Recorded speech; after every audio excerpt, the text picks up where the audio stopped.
세계 평화의 섬 제주도 등장해 일본 도쿄올림픽 조직위 초비상 상황이라는 주제로 이야기해보도록 하겠습니다. 우려가 현실로 드러나자 해외팀들 한국행 가속화 조짐. 세계 평화의 섬으로 지정된 제주도가 도쿄올림픽에 참가하는 해외 선수팀들의 전지 훈련 유치에 총력을 기울이고 있다는 소식입니다. 제주도는 체육회 등 국제교류 협력을 맺은 말레이시아, 베트남, 중국 하이난성 및 닝보시, 인도네시아, 스페인 등을 중심으로 활발히 유치 중에 있습니다. 일본 올림픽 조직위원회는 이미 전년도부터 30여 개국의 해외팀들이 한국의 지자체들에서 전지 훈련을 진행하고 있다는 소식을 접하고 있습니다. 그러는 가운데 지리적으로 일본과 더 가깝고 국제행사 경험이 풍부한 제주도까지 해외팀 전지 훈련 캠프 유치에 발벗고 나섰다고 하자 초긴장하는 상황인 것입니다. 국내외 언론들의 연이은 보도들에 의해서 일본이 후쿠시마 방사능 관리 미흡과 국제적인 스포츠 대회나 관광을 하기에는 위험성이 있다는 인식이 높아지고 있고, 각종 대회들이 치러질 도쿄 경기장의 시설 문제, 아쿠아센터 지진 예방 장치 문제, 테니스 경기장, 리모델링 업체 파산 문제 등등, 그리고 선수 호텔 내 골판지 침대 사건 등 올림픽 개막 전부터 여러가지 난항을 계속해서 겪고 있는 일본입니다. 그런데 작금의 일본의 현실은 예상치 못한 여러가지 문제로 인해서 발생한 이러한 불편사항을 한국이 대신 해결해주는 꼴이어서 한마디로 우픈 현실인 것입니다. 또한 최근 국내에 반입된 일본산 화장품에서 방사성 물질이 검출되면서 일본 내 방사성 문제는 우려가 아닌 현실로 드러나면서 상황은 더욱 악화될 분위기입니다.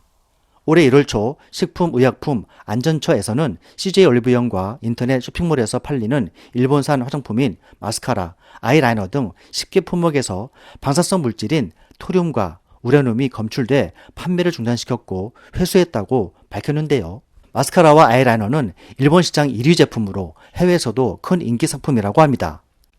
이러한 방사능 화장품들이 2018년 5월부터 12월 말까지 국내에 수입됐는데, 마스카라는 86,182개 3.3톤으로 방사능 기준치 3배를 초과했다고 합니다.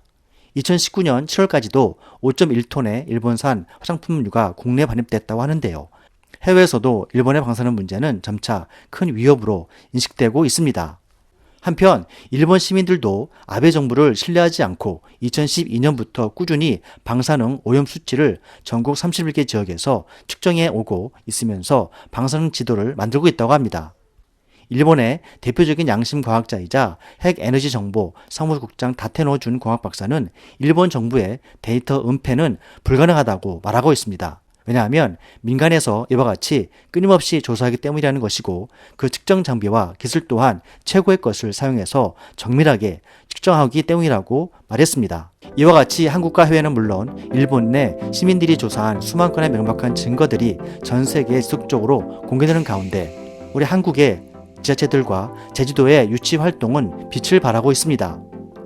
결코 의도한 것은 아니지만 방사능도 없고 미세먼지 없는 안전한 국제도시 제주도에서 국제교류 협력을 체결한 5개국을 비롯해 해외 많은 선수단들이 한국의 전국 지방 지역들과 교류 협력하며 전지훈련과 베이스캠프를 구축하고 있습니다.